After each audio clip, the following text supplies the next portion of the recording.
de outras pessoas em minha vida? Essa é a pergunta.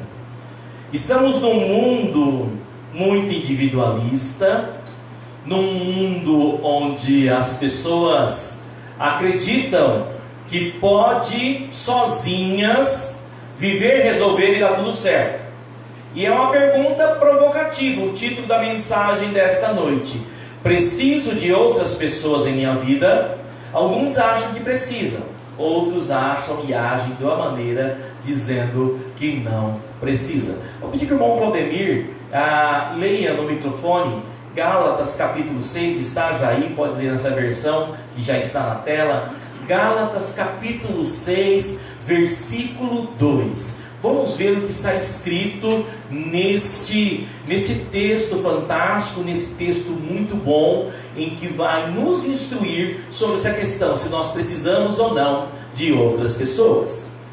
Compartilhe os seus problemas e transtornos uns com os outros, e dessa forma obedeçam à lei de Cristo.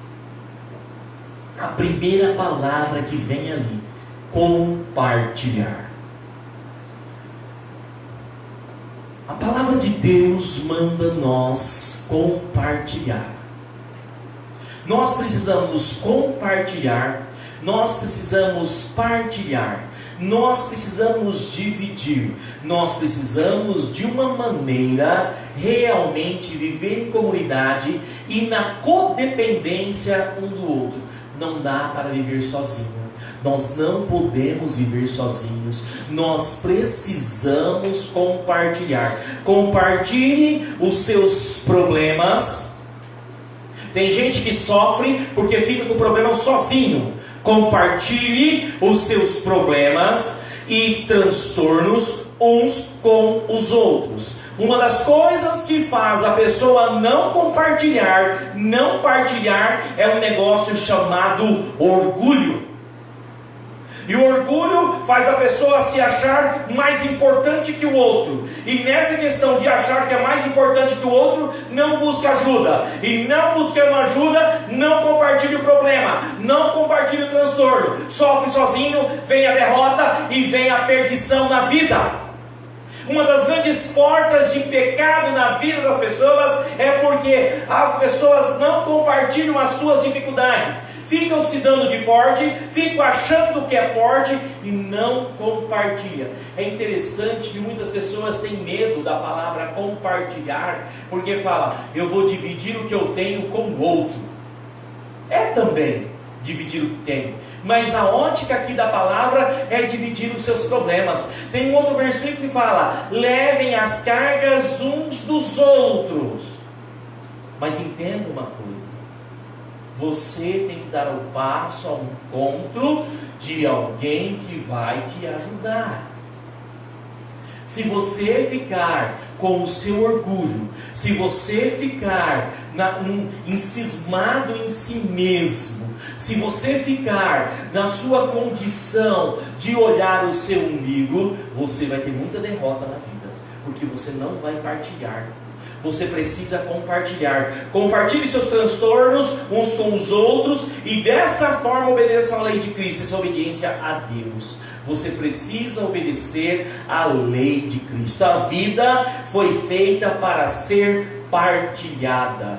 Não é possível no mundo com tantos bilhões de pessoas você querer viver isolado. Não é possível no mundo em que desde o início, pegando as músicas antigas dos primórdios até hoje em dia, né, as pessoas têm desenvolvido a arte da comunicação, têm desenvolvido as telecomunicações. Você tem visto a revolução que é hoje na questão da comunicação. Estou aqui, estamos pregando, tem pessoas nos acompanhando em qualquer lugar desse mundo, a pessoa tem acesso. Você pode falar com pessoas do mundo, quase do mundo inteiro, há poucos lugares que não há possibilidade de acesso através das redes e satélites da telecomunicação. O homem desenvolveu isso porque ele tem uma necessidade de comunicar e porque nos últimos tempos o homem tem ficado sozinho em si mesmo.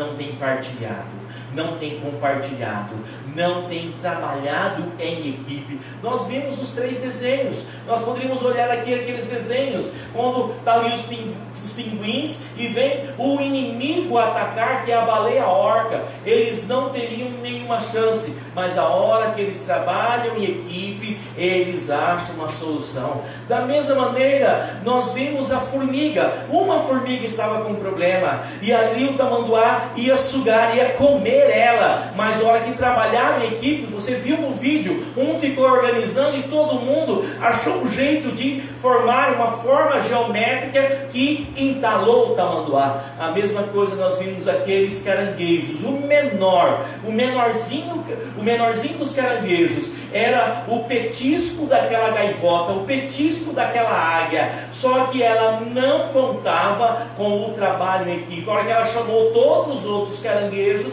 aquela águia não pôde vencer aquele pequeno caranguejo. Sozinho nós somos derrotados, em equipe nós podemos ter a vitória.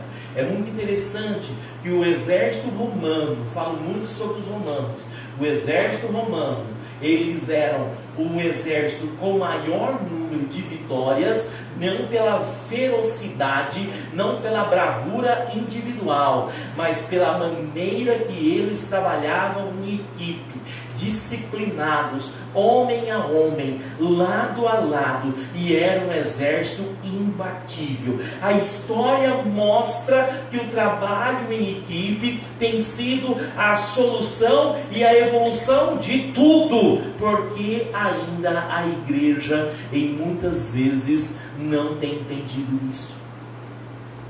Porque você ainda tenta viver sozinho, resolvendo os seus problemas sozinho, sem compartilhar. Pastor, mas é difícil.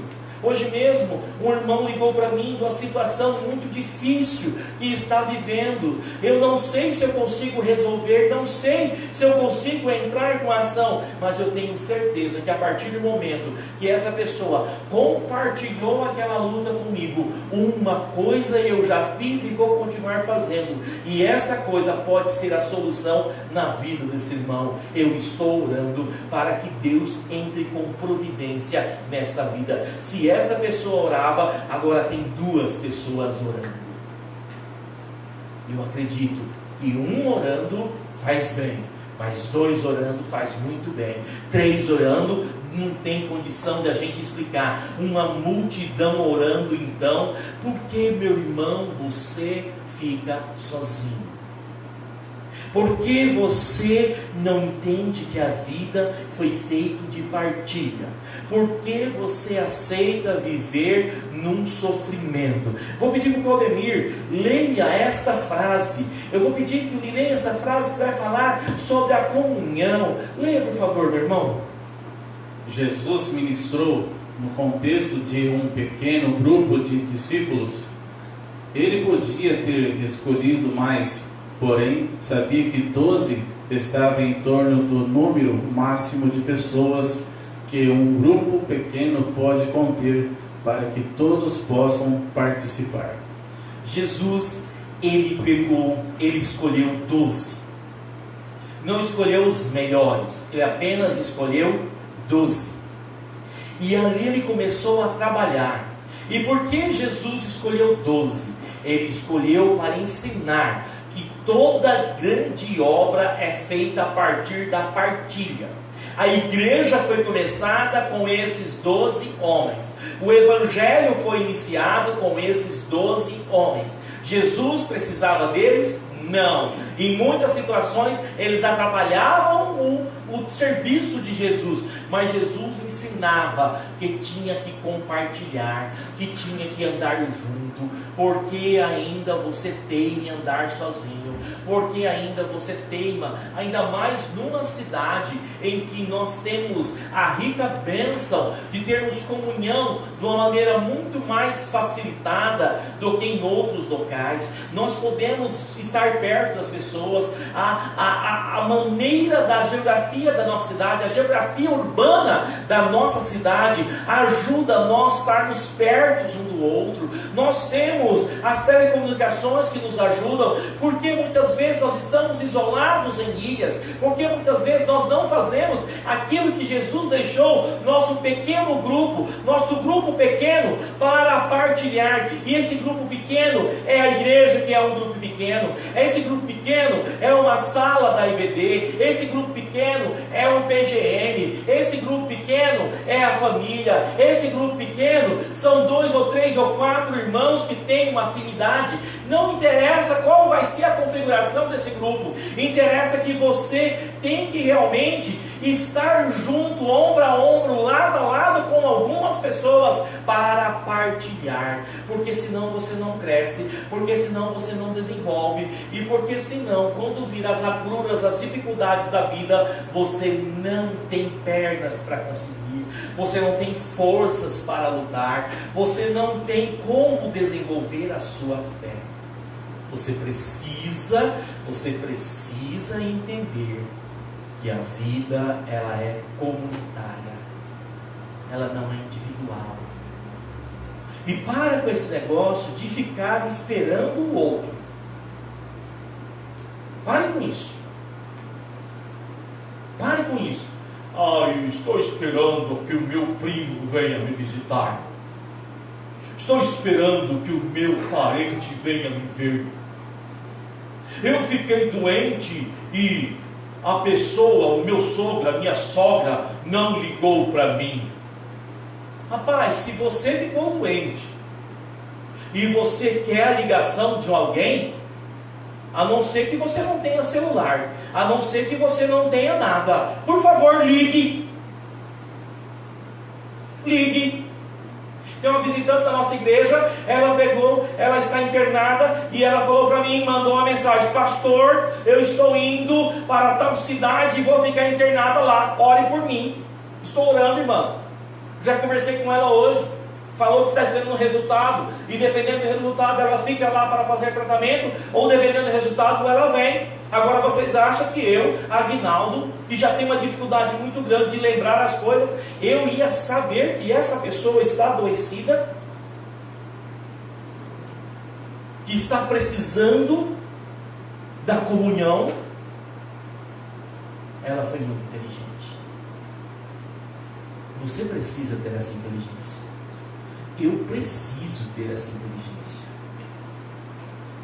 Pastor, mas é para falar com todo mundo? Não, Jesus tinha 12.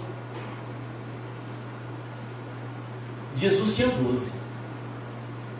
Ah, pastor, é para eu ter 12? Não sei, Jesus tinha 12.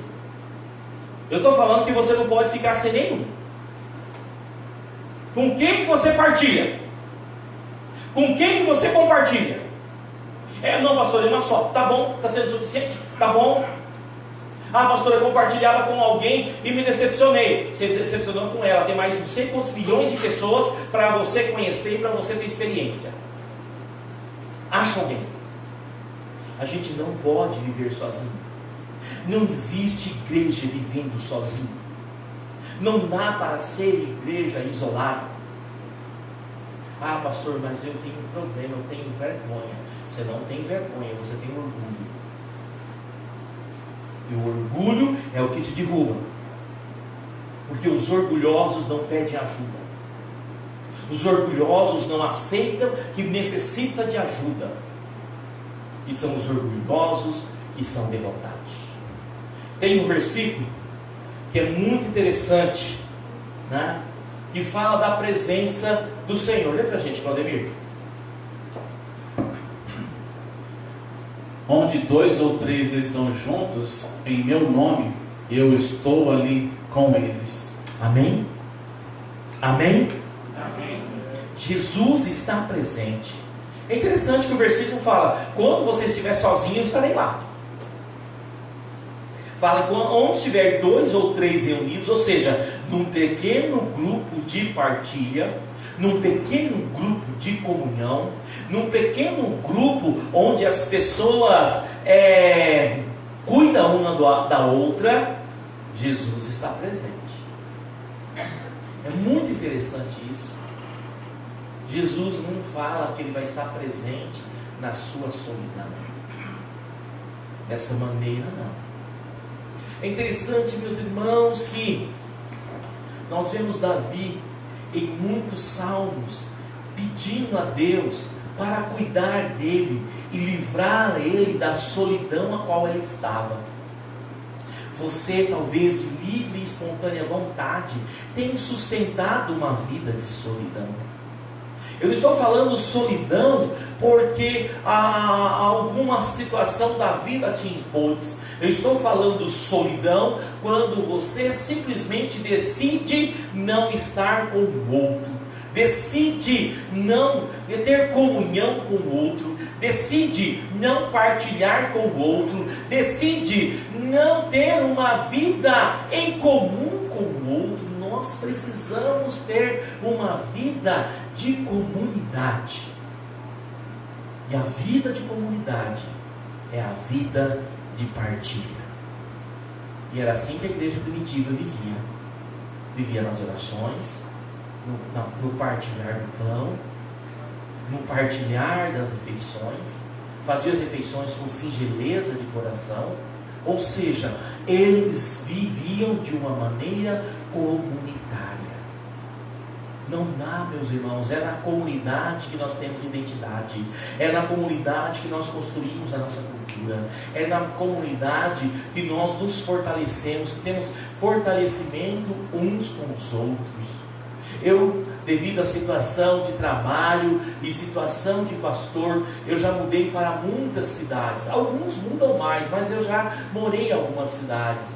E uma das coisas mais difíceis quando você chega numa cidade é não ter aquele grupo logo de início de compartilhar, de partilha, e você está ali sozinho. Eu imediatamente, eu já achava um jeito de fazer amizade, eu já achava um jeito de fazer amigos, né? Alguns dias, umas pessoas vieram até falar comigo, falaram de uma situação: pastor, por que você não muda para Adamantina? Sua esposa trabalha lá, seus filhos estudam lá. E eu simplesmente falei de uma situação: eu não mudo para Adamantina, primeiro que Deus não falou para mim, e segundo, como que eu vou fazer morar num lugar que eu não vou poder partilhar do sorriso da irmã Nair, que eu não vou poder partilhar da amizade do Claudemir, que eu não vou poder partilhar, passar na rua e encontrar o Moisés, que eu não vou poder partilhar os meus irmãos?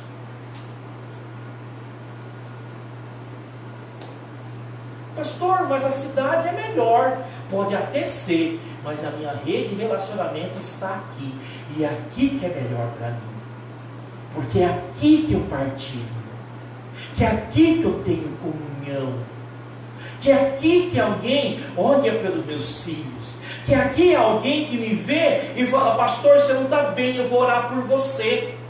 É aqui que alguém me convida para o churrasco. Já dei a dica. Tá bom? Sexta-feira, né? Sexta-feira. Vocês estão entendendo? Então, eu não estou valorizando prédios, eu não estou valorizando estruturas, eu estou valorizando onde eu posso partilhar. Ainda eu falo da minha experiência. Muitas vezes eu caminho 100 quilômetros para ir em Panorama, porque lá tenho amigos genuínos que partilham a vida deles comigo e eu a minha vida com eles. Não é porque lá eles dizem que é a cidade do mais belo pôr do sol. Não sei se é, mas para mim é a cidade onde eu tenho muitas amizades belas. Você está entendendo? E às vezes a gente pega e abandona a comunhão. E a gente pega e abandona aquilo que Deus tem para a gente. Na comunhão verdadeira, as pessoas encontram autenticidade. Na comunhão verdadeira, é na partilha. Quando a gente não partilha, a gente vai ter somente relacionamentos superficiais, porque a gente não consegue ir mais profundo. A gente não consegue entender mais do outro e de nós mesmos. Nós precisamos ter um relacionamento mais profundo. Para mim, eu tenho uma tese, né? É pensamento meu e falo, e alguns pastores também têm essa tese, que é muito bom para a igreja e pastor ter pastorados longos. Porque a igreja se desenvolve e o pastor também se desenvolve, porque vai com maior profundidade. Não está sempre refazendo a rede de relacionamentos. Você precisa ter profundidade para conhecer a autenticidade. Lê para mim, Claudemir, as pessoas. Vai falar sobre as pessoas nesse momento.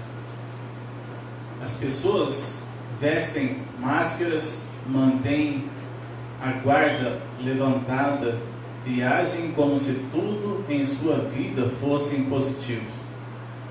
Essas atitudes são a morte da verdadeira comunhão. As pessoas hoje vestem máscaras, tá?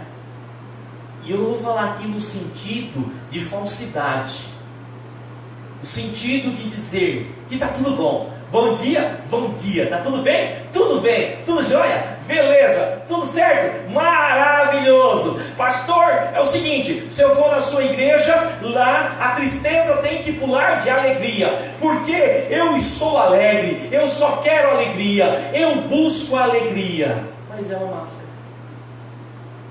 Por dentro há uma grande tristeza. Eu não estou falando que todo mundo está alegre, tem máscara, mas alguns usam essa máscara. Usam dessa máscara. Por quê? Para não mostrar a sua autenticidade. E vai ter um dia, meus irmãos, que todo joelho se dobrará, toda língua confessará, e todo mundo vai realmente mostrar o que é diante de Deus. Treine a sua autenticidade. Treine a sua autenticidade. Quando você tem intimidade, quando você tem uma comunidade de adoradores verdadeiros, você consegue desenvolver a sua autenticidade. Porque com aquele que você tem afinidade, você não tem vergonha de chorar. Você não tem vergonha de falar das suas mazelas. Você não tem vergonha de falar das suas dificuldades. Você não tem vergonha de expor as suas dores. Mas enquanto você ficar com máscara, você não consegue se desenvolver. Você precisa se desenvolver. Tem alguns versículos, né? Leia esse versículo, por favor, Claudemir. Mas se andarmos na luz, como Ele na luz está, temos comunhão uns com os outros, e o sangue de Jesus Cristo, seu Filho, nos purificará de todo pecado. Nós precisamos andar na luz e termos comunhão. Não dá para dizer que somos filhos de Deus, que temos uma vida cristã autêntica, e nós não temos uma vida de comunhão.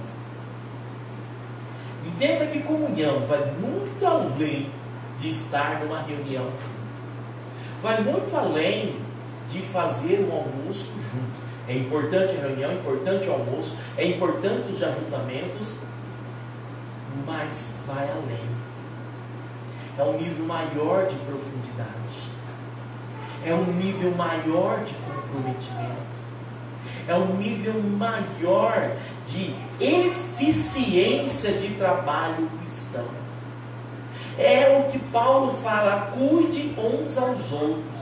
A expressão uns aos outros, ela está muitas vezes repetida no Novo Testamento. Uns aos outros. A Bíblia como um todo, ela coloca para a coletividade. A Bíblia como um todo, ela coloca para você viver a mutualidade. A Bíblia como um todo coloca para você viver uma vida de partilha. A Bíblia como um todo fala para você viver em comunhão. Como está a sua comunhão na sua família? Como está a sua comunhão com a sua irmandade? Será que vale a pena carregar aqueles rancores? Se nós dizemos que estamos na luz e nós não tivermos comunhão, nós não estamos cumprindo o que a palavra do Senhor nos coloca. Claudemir, lê para a gente novamente este versículo, né? Portanto, Tiago, portanto, confessem os seus pecados uns aos outros e orem uns pelos outros para serem curados. A oração de um justo é poderosa e eficaz. Nós ficamos muitas vezes, nós estamos estudando pela manhã sobre a oração, e oração é importante. Nós pegamos o final do versículo: a oração de um justo é poderosa em seus efeitos, ou é poderosa e eficaz. Tá, primeiro a gente precisa saber quem é justo. Justo é aquele que Jesus justificou, não é aquele que é justo por si só. Mas entenda, ó, portanto, confesse seus pecados de que jeito? Uns aos outros. Nós precisamos compartilhar uns com os outros. Se você não partilhar uns aos outros, a sua oração não será poderosa e não será eficaz. Irmãos, entenda uma coisa. As coisas espirituais, ela vem de maneira espiritual. Às vezes a gente fala: Deus me deu um carro. Sim, Deus deu um carro porque sem Ele, dele, por Ele, para Ele são todas as coisas.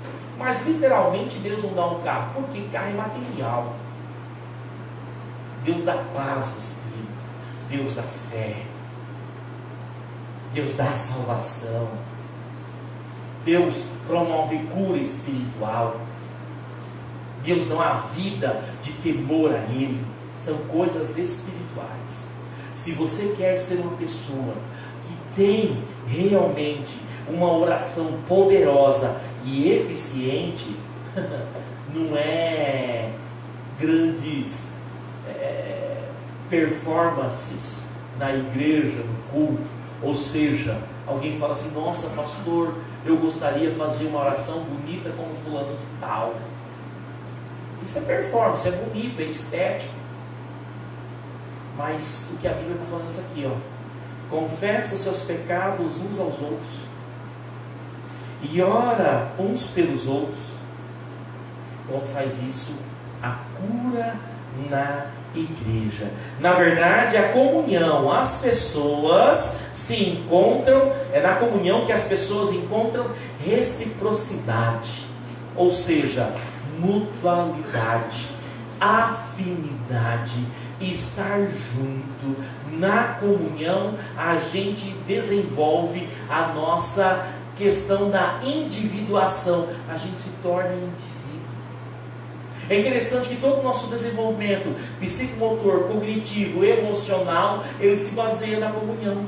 Por que nós aprendemos a língua portuguesa? Porque nós tivemos comunhão com uma família que fala a língua portuguesa. Eu estive em outra região que as pessoas tinham um sotaque muito interessante. Por que aquelas pessoas tinham aquele sotaque interessante? Porque elas tinham comunhão com aquelas pessoas que ali falavam daquele jeito. Você é a média das pessoas com quem você anda. Você é a média dos livros que você lê. Você é a média das pessoas que influenciam a sua vida. O que isso mostra? Que a comunhão nos molda. Se eu ando com pessoas que têm determinado comportamento, numa hora ou outra eu vou ter aquele comportamento. Se eu sou uma pessoa que ando com pessoas que temem ao Senhor, de uma maneira, nem que for por osmose, eu vou adquirir o temor ao Senhor. E aí fica um alerta aos pais: se você quer que o seu filho pequeno, seu filho que é menorzinho, um dia tema ao Senhor como adulto, você tem que fazer agora. Ele andar com crianças que também temem ao Senhor. Você deve andar com famílias que também temem ao Senhor, porque isso vai produzir reciprocidade, isso vai construir um caráter, isso vai construir uma série de comportamentos que levará esse menino, esta menina, um dia a temer ao Senhor. Agora, se você não faz, paciência. É assim que nós fazemos. No passado, as profissões eram desenvolvidas de que jeito? Na comunhão. Como que a pessoa aprendia a ser motorista? Ia ter comunhão com outro motorista. Como que a pessoa aprendia a ser lavrador? Ia ter comunhão com a família do lavrador. Como que a pessoa aprendia a ser mecânico? Tendo comunhão com outro mecânico experiente. E isso não mudou. Tem a aula teórica, Às vezes as pessoas não ligam muito para isso, mas depois vai ter um negócio chamado estágio. O que é o estágio? É um momento onde você vai ter comunhão com alguém que já exerce aquela profissão. Na medicina nós temos a residência. Depois do médico formado, ele vai estudar mais 2 anos, ele vai trabalhar com a equipe médica no hospital. É na comunhão que a gente desenvolve. Tem como médico ser um grande cirurgião sozinho? Não tem. E mesmo que ele for fazer a residência, chega lá, não fala com ninguém, não conversa com ninguém, não se conecta a ninguém, ele também não se tornará um grande cirurgião. Um cristão não se torna um grande cristão se ele não tiver comunhão, se ele não partilhar. Podem, por favor, ler novamente este texto da palavra do Senhor. A fim de que não haja divisão no corpo, mas sim que todos os membros tenham igual cuidado uns pelos outros. Novamente, uns aos outros. Um corpo que cuida uns dos outros. Um corpo que cuida uns dos outros. Isto é a igreja do Senhor. Isto é família, isto é amor. Não podemos entender uma palavra de amor onde as pessoas não cuidam uns dos outros. E vamos falar sobre a fé.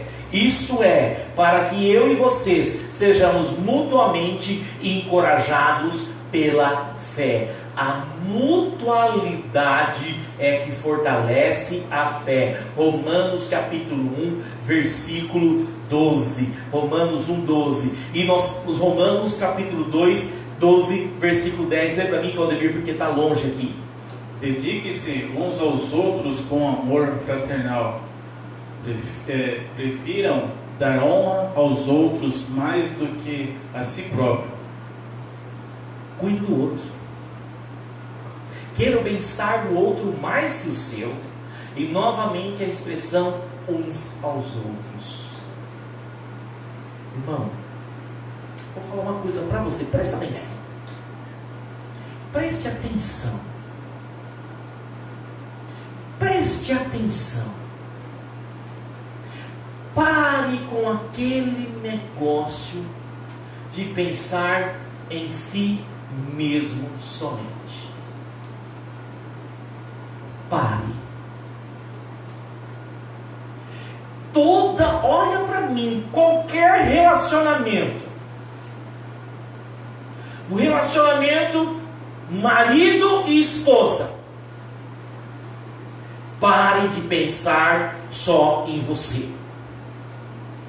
Mulher, hoje dia das mulheres, mulher, relacionamento de mulher e esposo, mulher, pare de pensar somente em você.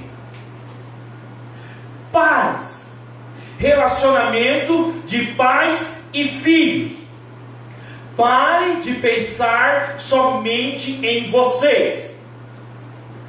Filhos, relacionamento de filhos com os pais, filhos, pare de pensar somente em vocês.